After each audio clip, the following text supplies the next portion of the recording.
সূরা ইউনূসের 12 নম্বর আয়াতে আল্লাহ রাব্বুল আলামিন বলেন, وَإِذَا مَسَّ الْإِنسَانَ الضُّرُّ دَعَانَا لِجَنبِهِ أَوْ قَاعِدًا أَوْ قَائِمًا فَلَمَّا كَشَفْنَا عَنْهُ ضُرَّهُ مَرَّ كَأَن لَّمْ يَدْعُنَا إِلَى ضُرٍّ مَسَّهُ كَذَلِكَ زُيِّنَ لِلْمُسْرِفِينَ مَا كَانُوا يَعْمَلُونَ। আল্লাহ রাব্বুল আলামিন বলেন, যখন মানুষকে দুঃখ কষ্ট স্পর্শ করে তখন সে শুয়ে বসে ও দাঁড়িয়ে আমাকে ডাকে। অতঃপর যখন আমি তার দুঃখ কষ্ট তার থেকে দূর করে দেই, তখন সে এমনভাবে চলে যায় পথভ্রষ্টের দিকে যেন সে আমাকে কখনো এমন কোনো কষ্টের কারণে ডাকেইনি যা তাকে স্পর্শ করেছিল। এভাবেই সীমা লঙ্ঘনকারীদের দৃষ্টিতে তাদের কার্যকলাপ শোভনীয় করে দেওয়া হয়।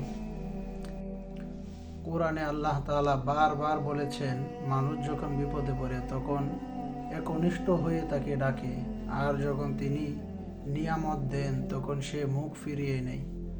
আজ রাজনীতির দিকেও আমরা একই দৃশ্য দেখি। নির্বাচনের আগে মানুষ দরকার ভোট, দরকার সমর্থন, দরকার কান্নাকাটি, দরকার যখন জনগণ ভাই আপনজন, কিন্তু ক্ষমতায় যাওয়ার পর যারা পাশে ছিল তাদের কথা বলে যাওয়া হয়, প্রতিশ্রুতি বলে যায়, জনগণের কষ্ট বলে যায়।